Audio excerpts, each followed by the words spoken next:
Bien, Andrés, primero, ¿cuál es la principal experiencia obtenida con Ryan Salud? ¿No? ¿Y por qué se eligió Perú para realizar este proyecto? Sí, a ver, lo primero es que Radiant Salud es una compañía que existe hace 15 años ya, principalmente más que en la construcción o desarrollo de productos, lo que ha hecho es la construcción de un servicio que permite la incorporación de tecnología en el sector salud.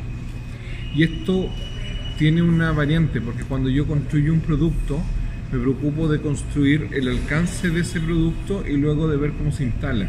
Cuando construyo un servicio tengo que preocuparme de todos los aspectos que rodean los distintos productos para poder asegurar la correcta incorporación de tecnología.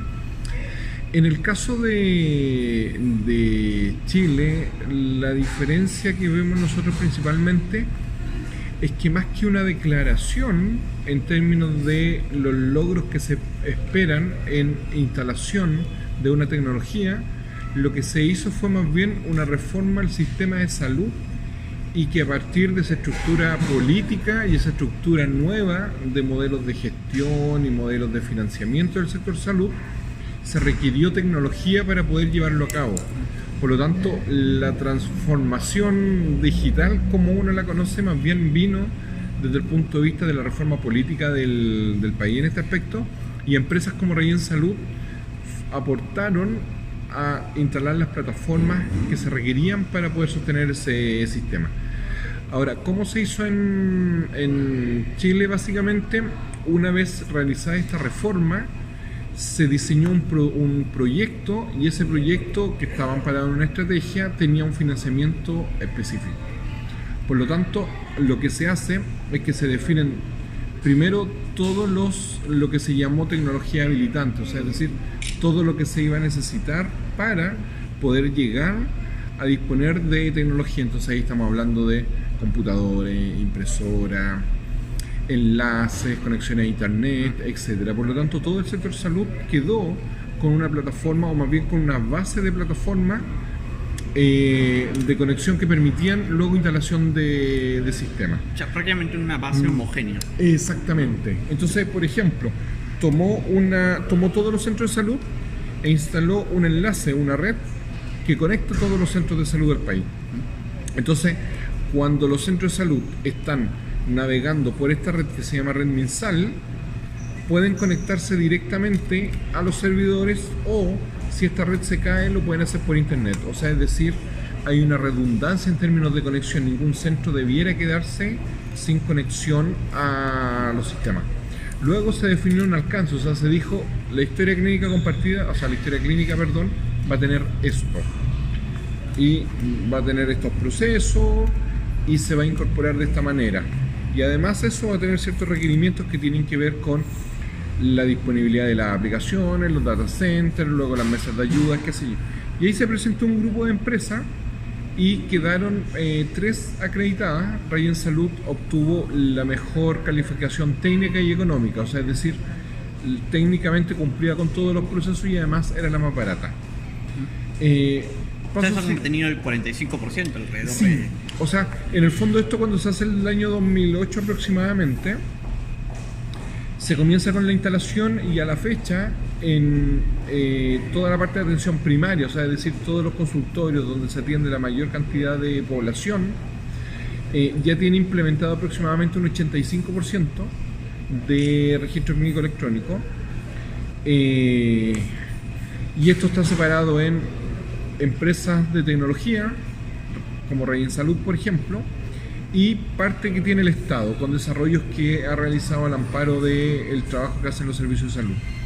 Entonces, finalmente, si uno tuviera que tomar una perspectiva, al cabo de 10 años, los centros de atención primaria tienen un 85%, 90% de implementación de este tipo de tecnología, en donde Radiant Salud representa aproximadamente el 45%.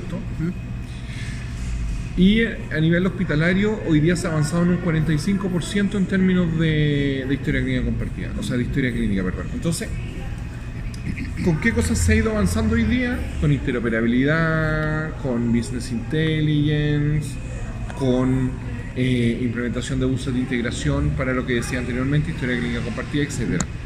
Por lo tanto, si uno tuviera que pararse hoy día acá en Lima y decir, a ver, en 3 años yo voy a lograr el 75% o el 70% del sector,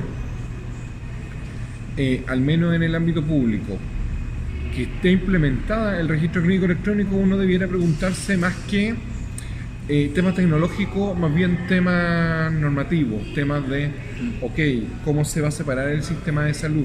Perfecto, ¿cómo se va a financiar? Esta estrategia, los centros de salud pueden ir a la industria y comprar y el Estado se los va a financiar, o solamente van a instalar la solución que en este caso MINSA o E-Salud le están proveyendo. Entonces, la gran gracia, yo te diría, de esta estrategia que se hizo en Chile es que un centro de salud podía elegir.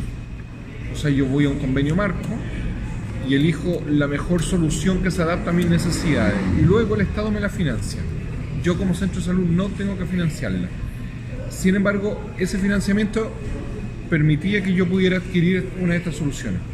Hoy día lo que nosotros vemos como complicado en la realidad acá en el Perú no tiene que ver tanto con la promesa, tiene que ver con la manera en que se articula esa promesa. O sea, como te decía, hay un equipo que está en salud o hay un equipo que está en MINSA que va a ir hospital por hospital instalando, le va a pasar los software a los hospitales y van a ser los hospitales los encargados de instalar. Si el hospital quiere otra solución, que no es esta, esa solución tiene financiamiento o no tiene financiamiento. Entonces, finalmente uno lo que va viendo, y es lo que sale en prensa, uno ha podido ver, es que hay una demanda más bien por una estrategia estructural respecto de la manera en que se va a incorporar la tecnología. Ahora, otro tema que es súper importante es que hoy día este tipo de tecnologías como el registro clínico electrónico, uno lo considera dentro de un centro de salud al igual que el agua, el gas, la luz. O sea, hoy día debiera ser un servicio básico que tuviera todo centro de salud. Esto es como hablar de revolución industrial hoy día. La transformación digital en salud es algo que ya pasó y en general en Latinoamérica estamos atrasados en eso. O sea, uno puede ver algunos procesos, sobre todo en Europa y en Estados Unidos, donde van por la tercera o cuarta instalación de un sistema de historia clínica electrónica. Y acá recién estamos pasando en muchos lugares del papel al sistema electrónico. Otro de los aspectos que es fundamental tiene que ver con el capital humano. Dentro de los centros de salud habían equipos de TI, al menos en el caso chileno, habían equipos de tecnología que habitualmente daban soporte.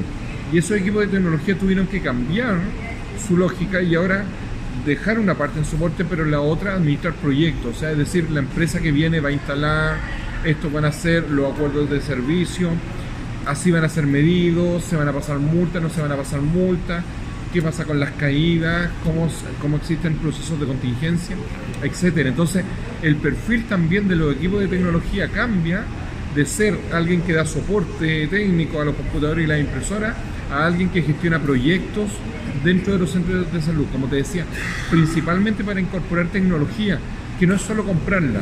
Habitualmente pasa mucho en el sector privado, que uno ve cómo las clínicas compran tecnología. Si yo compro software de grandes empresas, qué sé yo, y al cabo de un tiempo, si no existe una estrategia detrás de eso que se está haciendo, lo que termina pasando es que la clínica termina botando el software y contratando otro. Exactamente. Entonces, acá lo fundamental tiene que ver con cuál va a ser la estrategia que yo voy a tomar para incorporar tecnología, porque la pregunta es, ok, quiero agendamiento en línea, perfecto, y yo diría que E-Salud, de la mano del área TI, con Javier Alfaro y su equipo, hoy día está haciendo un gran trabajo en E-Salud. Sin embargo, cuando yo tengo un sistema de agendamiento de citas, cuando tengo portales de paciente para poder acceder a mi historia, a mis exámenes, cuando tengo sistemas de exámenes de laboratorio, cuando tengo sistemas de imágenes y etcétera, una serie de tecnología que va alrededor de la ficha clínica, la pregunta es, ¿tengo ficha clínica electrónica o tengo registro clínico electrónico o expediente electrónico como le llaman en México? Entonces, finalmente, hoy día lo que debiera ser el corazón y el motor que mueva el sector tecnológico en salud debiera ser la alta cobertura que se obtenga a través de la implementación e incorporación de historia clínica electrónica y luego sobre eso generar una serie de servicios que van conectados y que van levantando información.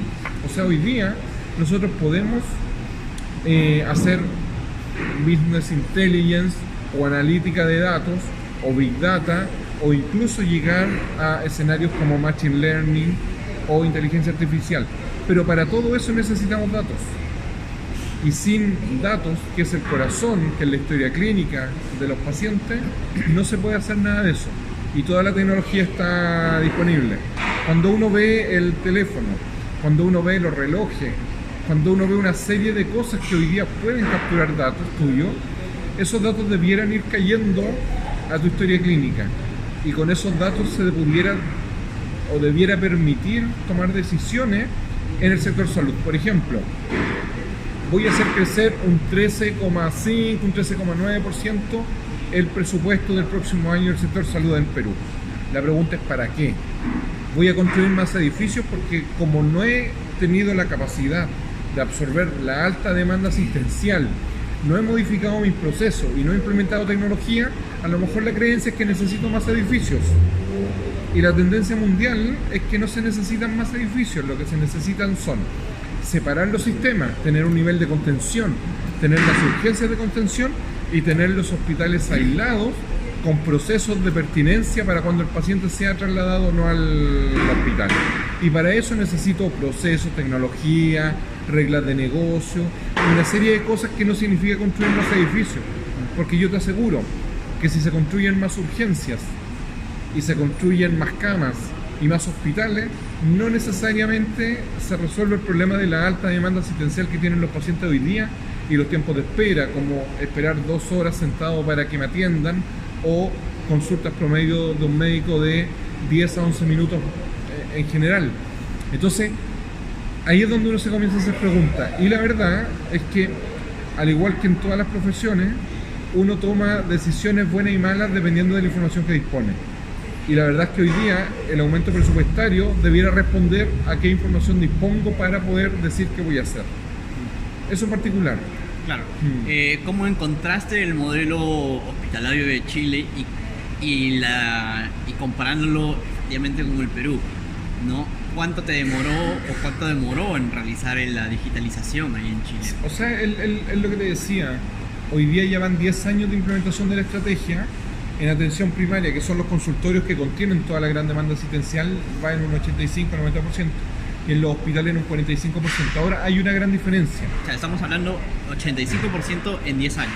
En 10 años, exactamente. Por lo tanto, hay que tener cuidado con las expectativas que uno tiene respecto Pues, de cuando dice voy a tener 75, 70 del 2021. Claro. Suena un poco iluso. Suena un poquito utópico, ¿no? Por así es que decirlo. claro, depende de lo que yo le llame implementación de tecnología. Claro. Si yo en realidad construyo el software y se lo entrego a todos los centros de salud y ahora son los centros de salud los encargados de instalarlo, podría que mis números dijeran que en realidad ya le hice entrega de la plataforma. Ya existe la plataforma para todo el sector de salud. Pero no se usa. Pero no se usa. Entonces, esa es parte de la discusión. Ahora, la gran diferencia que tiene el sistema de salud chileno con el peruano y con el colombiano es que MinSal, allá el Ministerio de Salud, no tiene hospitales o no administra hospitales directamente. Lo hace a través de la Subsecretaría de Redes Asistenciales, en donde está el Servicio Nacional de Servicios de Salud y son los servicios de salud los que administran los hospitales. Y el seguro público, como el FONASA, no tiene hospitales. ¿A ustedes qué les pasa? De alguna manera, MINSA tiene hospitales y el salud también tiene hospitales. Entonces, finalmente, el negocio del seguro deja de ser solamente financiero, sino que además tiene que ver con administración. Y ahí se comienzan a mezclar todo el sector, porque yo soy dueño de los afiliados, de los asegurados, soy dueño también de los establecimientos, tengo que gestionar los costos. Si un centro de salud no puede atender a un paciente o una cantidad de pacientes, el problema es mío. Si los médicos se van a paro o a huelga en ese establecimiento, la enfermera o técnicos paramédicos, el problema sigue siendo mío. Entonces, este sistema de verticalización completa pareciera ser mucho más complejo de administrar que cuando se separan las funciones del Estado. En Colombia pasa una cosa similar. El Estado le paga a una EPS para que administre afiliados y la EPS contrata IPS, que son los centros, los hospitales, para atender esos afiliados. Por lo tanto, como hay una verticalización y los costos del sistema de salud son crecientes, habitualmente la EPS está en un problema porque el prestador, el hospital, le cobra más caro y el Estado le pasa menos plata. Entonces, administrar todo eso es muy, muy complejo. Lo que debiera pasar, o es lo que nosotros hemos visto, que el sistema chileno además está basado en el sistema inglés, es que existe una separación de funciones dentro del Estado. O sea, como te decía, yo tengo la función reguladora del Ministerio de Salud, tengo la función financiera y de seguro social que tiene el FONASA, y los hospitales van en otra línea y administrados por otra parte. Por lo tanto, no tengo el problema, finalmente no mezclo la regulación con las necesidades de la población, etc. Y ahí hay una gran diferencia. Ese proceso, a nuestro entender, permitió en gran medida que pudiera implementarse una estrategia, como te decía, no solo política, no solo normativa, no solo estructura del sector, sino que también tecnológica. ¿Qué es lo que ha beneficiado más que todo el cambio del sistema de salud y la digitalización de historias clínicas hacia el usuario, hacia el paciente? Sí. Todo eso, ¿no? Mira, hoy día lo primero es que empresas como Rayen Salud, por ejemplo, dispone de cerca de 8 millones y medio, 9 millones de historias clínicas contenidas en sus plataformas, y además con plataforma interconectada a lo largo del país. Por lo tanto, uno de los mayores beneficios es que yo, si me tengo que atender en Lima, si lo llevara al ejemplo del Perú, o en Arequipa, mi historia clínica siempre está disponible. No hay un problema en términos de disponibilidad de los tratamientos a los cuales he sido sometido, la cirugía a las cuales he sido sometido, o los fármacos que estoy consumiendo. O sea, se le puede dar continuidad de atención en cualquier punto de la red del país. Hoy día lo que se ha avanzado los últimos 2 o 3 años es que se instalen buses de integración para además interoperen no solo las plataformas de cada empresa, sino que las plataformas entre las empresas. Cosa que si yo voy a un centro que tiene un tipo de registro clínico y voy a otro que tiene otro tipo, mi historia siempre está disponible. Yo diría que en general ese ha sido el gran beneficio. Ahora, en segundo lugar, el beneficio que ha tenido para el usuario es que existiendo sistemas de registro clínico y haciendo crecer estos, o sea, sistemas administrativos como todos los sistemas de agendamiento, por ejemplo, de citas, se han permitido instalar tecnología de contactabilidad. Entonces hoy día me llaman por teléfono, me dicen qué hora tengo, yo puedo pedir una hora por teléfono, me llega al móvil la hora, me llega al móvil el recordatorio de cuando tengo que ir al... Entonces eso ha ayudado no solo desde el punto de vista del usuario a no tener que levantarse a las 5 de la mañana o a las 6 de la mañana a tomar una cita, o como el caso de ustedes que hasta 3 veces tiene que ir un paciente para poder lograr tener una cita en un hospital. Claro. Sino que también ha ido asegurando el proceso de atención posterior, porque desde el punto de vista del paciente lo importante es poder tomar la hora. Desde el punto de vista del centro de salud lo importante es que ese paciente llegue. Entonces esta tecnología de contactabilidad que va montada sobre los sistemas de registro clínico, lo que han permitido es unir esos dos mundos. Y por otra parte, desde el punto de vista de los centros de salud, hay un ahorro gigante en términos de costo, en ahorro de fármacos, en ahorro de exámenes, porque ya si tú me vas a ver, yo te atiendo y veo, te voy a pedir un examen, pero veo que ya te pidieron ese examen, ya no es necesario que te lo pida.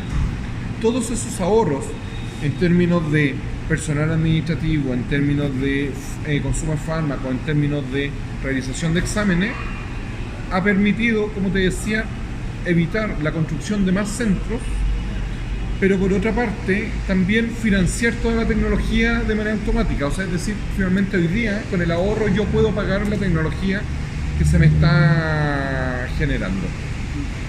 Mencionaste un punto importante en cuanto al tema de citas. Actualmente Salud te registra una cita por medio de su sistema de internet. Sí.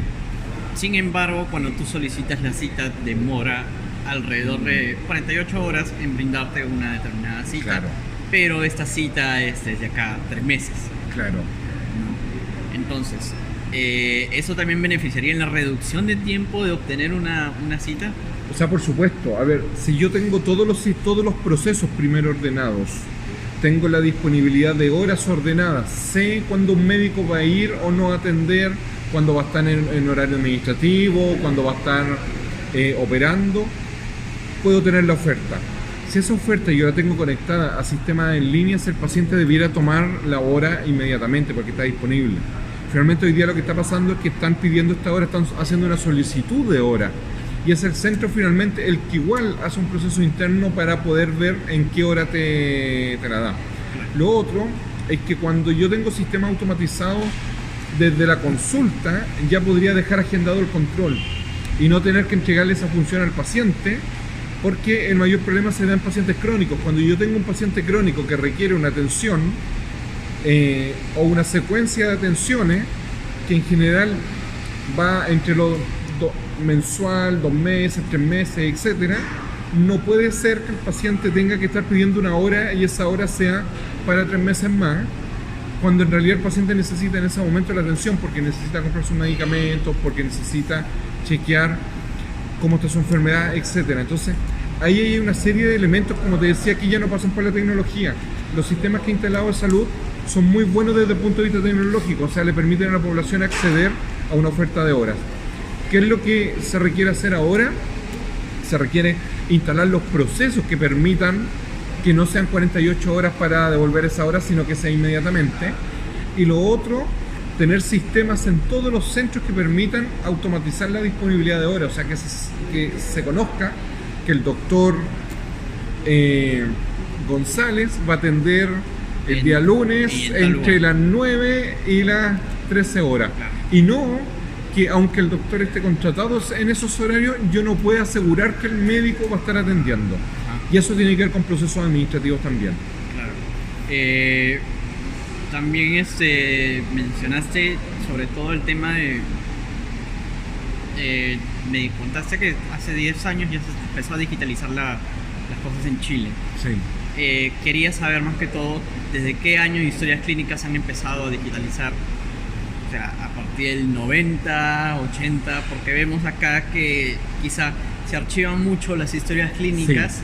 Y a veces no lo rellenan con máquina o lo que sea, lo rellenan con lapicero. Esto vendría a generar mucho ya la pérdida de la historia clínica. Mira, lo que se hizo en Chile fue que todo el sistema digital, todo el sistema en papel, se mantuvo en papel. Lo que se hacía era que cuando se instala la historia clínica electrónica, en las primeras consultas la ficha de papel igual acompaña la atención del paciente. En ese caso lo que hacía el médico era un resumen. Entonces hacía un resumen de la historia para atrás y esa ficha de papel quedaba archivada y luego se comenzaba a usar la historia. A diferencia de ustedes que tienen la ficha clínica, la ficha informatizada y la ficha electrónica, en el fondo nosotros no hicimos la transición. Lo que se hizo fue mantener almacenada durante 10 años, que es lo que dice la ley, la ficha clínica y ocuparla como un respaldo, ocuparla como una ayuda para la atención del médico. Sin embargo, se estimó que en la segunda o tercera consulta del paciente la ficha de papel ya no era necesaria. Ah, ok. Claro, entonces no se requirió digitalizar porque probablemente el proceso más caro de esta transición es la digitalización. Y sobre todo, si la letra es ilegible, no tiene ningún sentido la digitalización, porque lo que escribí mal o lo que se lee mal, lo voy a escribir o lo voy a leer mal, ya sea en papel, claro, o en un formato como PDF, por ejemplo, que es un archivo electrónico. Claro. Muy aparte de eso, también viene a colación el tema de capacitación de lo que viene a ser el personal para utilizar el software. Tal cual, mira. Nosotros lo que hicimos fue un 15% aproximadamente del costo de nuestros servicios tiene que ver con software. El 85, la mitad de eso aproximadamente tiene que ver con servicios, o sea, es decir, los data centers, la mesa de ayuda, los servicios de capacitación, los servicios de acompañamiento. Nosotros, al comercializar el software como software as a service, lo que hacemos es que tenemos equipo acompañando al centro de salud durante toda la vida del proyecto. Nunca los dejamos. ¿Por qué? Porque tú puedes capacitar, pero al cabo de un tiempo existe la alta rotación, entonces llegan médicos nuevos y médicos que se van, se cambian procesos, entonces en el fondo se requiere mantener capacitados todo el tiempo el personal. Y lo otro es que desde el punto de vista del mantenimiento, El mantenimiento tiene mantenimiento correctivo, que es ante errores que tenga el software, mantenimiento normativo, o sea, es decir, cambió la norma en el país y esto debe ser incorporado en el software. Y el tercero tiene que ver con mantenimiento evolutivo, o sea, es decir, un centro que hace una cosa específica requiere registrar algunas cosas que a lo mejor el otro centro no lo requiere. Por lo tanto, se incorporan en el software esas mejoras. Sin embargo, lo que decía esto es muy importante porque la mayoría de las empresas lo que hace es que instala el software, capacita, hace un proceso de puesta en marcha y sale. Y luego todo lo que va pasando depende de las habilidades propias del personal de cada institución. Lo que hacemos nosotros es acompañarlo. Sin embargo, en el modelo chileno se hizo un proceso de normalización de conocimientos del capital humano. O sea, en el fondo lo que te decía, la gente que hacía soporte tuvo que pasar a gestionar proyectos, la gente que en el fondo las universidades también fueron formando a los médicos ya con normativas de registro clínico. Entonces, en el fondo, esa transición, o sea, como te decía, el software por sí solo no se puede instalar. Esto ya requiere una serie de servicios y entre ellos la capacitación y el acompañamiento es fundamental. Ojalá durante toda la vida del proyecto. Si no, lo que pasa es que siempre existe un flujo alternativo para hacer las cosas. Por ejemplo, esta mesa se mueve. Yo podría poner mi celular abajo para que se dejara de mover, o podría arreglarla. Habitualmente lo que termina pasando con el software es que terminan haciendo cosas para saltarse pasos, si yo no estoy acompañando. Por lo tanto, al cabo de 5 años, el software ya se utiliza para algo que no fue construido. La gracia de que el software se mantenga vigente es básicamente el proceso de acompañamiento a los centros de salud para estarle entregando servicios constantemente. Este software que se utiliza, ¿recibe una serie de actualizaciones, por ejemplo? Sí, se actualiza mensualmente. Mensualmente. Sí. Ajá, ¿y eso con qué beneficio adaptándose a...? Yo no sé cómo funcionaría este software, ¿en una computadora normal o...? Sí, son en general computadores normales. Hoy día que tengan un navegador no se requiere nada más que eso. Y en el fondo la actualización es prácticamente mensual porque el nivel de requerimientos que recibimos de parte de nuestros clientes requieren ir incorporándose en la plataforma. Y lo otro, que como te decía, si bien hay requerimientos que son especiales de algunos centros, nosotros lo incorporamos en la plataforma como algo transversal. Por lo tanto, tiene un sistema de actualización que es prácticamente mensual. Sabemos que en el sistema chileno, bueno, me comentaste que solamente han aplicado en lo que viene a ser el Estado. No sé qué habrá sido con el tema de... El sector privado, mira, lo que pasa es que el sector privado funciona igual que en todo el mundo. Nosotros tenemos un sector privado un poquito más grande, que es aproximadamente del 30%. Ustedes tienen aproximadamente el 5%. Sin embargo, el sector privado se maneja más bien de acuerdo a la normativa, pero sin una estructura o una estrategia tal como lo hace el Estado. Porque lo que necesita hacer es instalar un software en su clínica. Y para eso tienen los recursos necesarios para ir a instalar el software que sea y acompañar el proceso.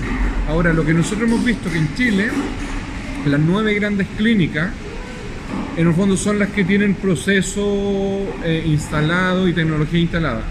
Pero el 80-90% del sector privado no tiene tecnología instalada. Por lo tanto, el avance, al igual que como se hace a nivel mundial, en el fondo está más orientado hacia el sector público que hacia el sector privado. En el caso del Perú, uno lo ve un poquito distinto. Uno ve los esfuerzos que está haciendo Clínica Internacional, Clínica Delgado, Angloamericana. Cada uno trabaja independientemente. Exactamente, Ricardo Palma, qué sé yo. Entonces, el Grupo San Pablo, de los que recuerdo ahora. Entonces, en el fondo, cada uno tiene su estrategia y está instalando su software y tiene sus problemas y trata de avanzar. Y si el software no le funciona, bueno, descartará el proyecto y contratará otro software. La verdad es que en ese espacio no se requiere tanta estrategia desde el punto de vista más global o adherir a una estrategia estatal, sino más bien se requiere que ellos tengan sus procesos definidos y tengan sus equipos de proyectos que permitan acompañar ese proceso. Otro tema es en qué país, más que todo, aparte de Perú, se piensa utilizar ese mismo software o implantarlo. Mira, yo te diría que nosotros, más que utilizar el mismo software, lo que vemos es que hay espacios donde se pueden instalar estrategias de digitalización y donde Rayen Salud puede ser un aporte. En este espacio nosotros actualmente tenemos servicio en 4 países, que es Uruguay, Colombia, Perú y Chile, y nosotros vemos que hoy día los espacios de mayor desarrollo son precisamente el Perú y Colombia. Y básicamente eso está dado por 2 razones. Uno, en el caso del Perú, por el crecimiento sostenido que ha tenido los últimos 10 años, el aumento del 13% en el presupuesto es muestra de ello. Para que ustedes sepan, Chile va a tener un 5% el Ministerio de Salud de crecimiento para el próximo año. Por lo tanto, ustedes tienen casi 3 veces en términos presupuestarios el crecimiento. Y el otro espacio es Colombia, que vemos que todo el proceso de paz que han llevado ellos y sumado al crecimiento también que han tenido, permite entender que va a ser un buen espacio para mejorar los servicios. Hay que pensar que cuando un país se va desarrollando o va en vías de desarrollo o tiene un crecimiento sostenido, habitualmente tiende a mirar los sectores de educación y los sectores de salud como sectores sociales que requieren inversión y que requieren crecer. Por lo tanto, en estos espacios nosotros vemos que salud va a ser importante tanto en Colombia como en Perú. ¿En Colombia cuánto se ha avanzado? En Colombia también están en una etapa en donde todavía existe una incertidumbre. Sí, a ver, en Colombia existe una normativa, al igual que la tienen ustedes.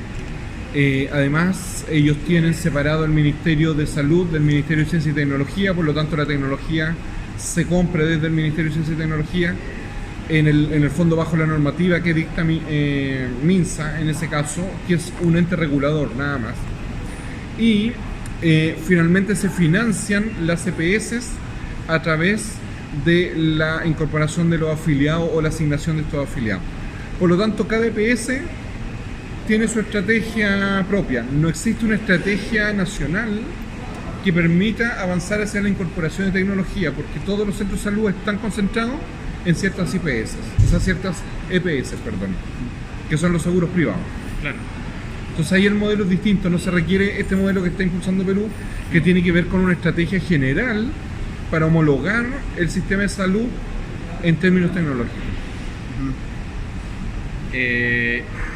Por otra parte, quería saber el tema sabiendo que hay una descentralización y hay ciertos lugares en donde ni siquiera se puede acceder a internet. Sí. Y ahí también hay historias clínicas, entonces ¿cómo se va a hacer? Sí, mira, ahí hay varios modelos. Uno de los modelos tiene que ver con instalar sistemas que sean locales en términos de su estructura de servidores y luego sean sincronizados por alguna metodología de comunicación. La otra opción es que se instalen pequeños centros conectados a internet donde se utilicen plataformas de telemedicina, ya sea entre médicos locales con médicos especialistas en zonas centrales como Lima o en el fondo pacientes con médicos. Ahí lo que uno debiera tender a pensar es cuál es el nivel de conectividad que puedo lograr, es decir, a través de teléfonos celulares, a través de redes de internet o a través de enlace de alta velocidad de internet dedicada. Entonces, por ejemplo, para plataformas de telemedicina bastaría conexiones por celular, no se requeriría más para poder automatizar el proceso y podría ser un inicio. Entonces, precisamente en esos lugares es donde uno ya tiene que comenzar a pensar cómo va a ser la estrategia, porque no puede ser la misma que en lugares centrales como Lima. Claro, porque tienes ya todo el software, todos los beneficios, por así decirlo, y la maquinaria tal cual, para que pueda funcionar, ¿no? Tal cual. Ahora, como te digo, pueden ser instalados de manera local y con procesos, por ejemplo, en la noche, hacer sincronizaciones con servidores centrales, cosas que permiten consolidar la historia clínica de los pacientes que están siendo atendidos en esa zona con las bases de datos centrales. Y eso se puede hacer. Todo este proceso se hace a mano, ¿verdad? ¿Cómo? Todo este proceso se hace a mano. Simplemente. No necesariamente. No necesariamente, porque como te digo, yo podría ocupar, es como ocupar una aplicación dentro del celular mientras el celular no está conectado a internet. Cuando se conecta, se sincroniza. Entonces, finalmente, por ejemplo, yo ahora venía en el avión y escribí un mail. Pero obviamente no se iba a enviar porque ahí no tenía conexión al computador, pero cuando me bajé del avión, en el aeropuerto el computador se conectó y se envía el mail. pero la información estaba registrada en el computador. Claro. Este caso funciona de la misma manera. Yo registro la historia clínica en una plataforma electrónica y en algún momento se sincroniza. Ahora, pudiera ser que no hay ni computadores en esos lugares. Y lo que debiera hacerse en ese caso es escribir la mano y tener un proceso de digitalización de esa ficha con sincronización a una base central. Pero la idea es poder ir avanzando. Ahora es evidente que sin tecnología habilitante es poco lo que se puede hacer. O sea, hoy día pasarle a un adolescente un celular sin internet no le sirve absolutamente de nada. O sea, se requiere hoy día la tecnología habilitante para poder dar uso a lo que está disponible. Entonces, poniéndonos y reflejándonos un poco hacia el futuro, ¿cuántos años crees que se va por lo menos a alcanzar el nivel chileno de digitalizar un 85% de historias clínicas? Sí, mira, yo primero creo que el modelo chileno es un modelo. Así como existe el modelo brasileño, el modelo argentino, qué sé yo, y el Perú también tiene primero que definir, a mi juicio, su modelo. Si su modelo se va a mantener tal cual, o sea, es decir, con dos seguros fuertes como el SIS, E-Salud y los pacientes del SIS atendidos en los hospitales de Minsa y los pacientes de salud atendidos en los hospitales de salud, o va a separar los niveles en términos del seguro social, en términos de los hospitales. Hay que pensar que salud depende del Ministerio del Trabajo y no del Ministerio de Salud, por ejemplo. Entonces, ese tipo de elementos yo creo que es lo primero definir, o sea, cuál es el sistema de salud ideal para el Perú. Lo segundo que hay que definir es cuál va a ser la estrategia de avance en incorporación. ¿Lo voy a hacer por redes? ¿Lo voy a hacer por regiones o por zonas? ¿O por dónde lo voy a hacer? Lo tercero es... Por ahí incluir un plan piloto, ¿no? Exactamente. Lo tercero es dónde voy a pilotear la plataforma. Lo cuarto es cómo van a ser los mecanismos de compra. ¿Lo voy a comprar yo directamente y hago el delivery a todo el sector? ¿O le doy la posibilidad a el sector de comprar la solución que quiera con un modelo de financiamiento central? Pero donde las soluciones que puedan comprar estén acreditadas desde el Ministerio de Salud. Por lo tanto, es probable que digitalizar la cantidad de centros de salud que tienen ustedes le lleve en un 100% algo así como 10 a 15 años probablemente. Hay que pensar igual que ese tiempo podría reducirse porque Chile partió el 2005, 2007 con toda la discusión política. Y en ese momento las tecnologías habilitantes eran distintas de las de hoy día. Hoy día Google puede poner una sonda en una zona aislada y entregar Wi-Fi a toda esa zona sin necesariamente tener que cablear. Por lo tanto, hoy día hay tecnología que permite avanzar probablemente más rápido. Por lo tanto, uno debiera tender a pensar que si bien no al 2021, pero probablemente al 2025 ya debiera haber un gran avance de digitalización del sistema en el Perú.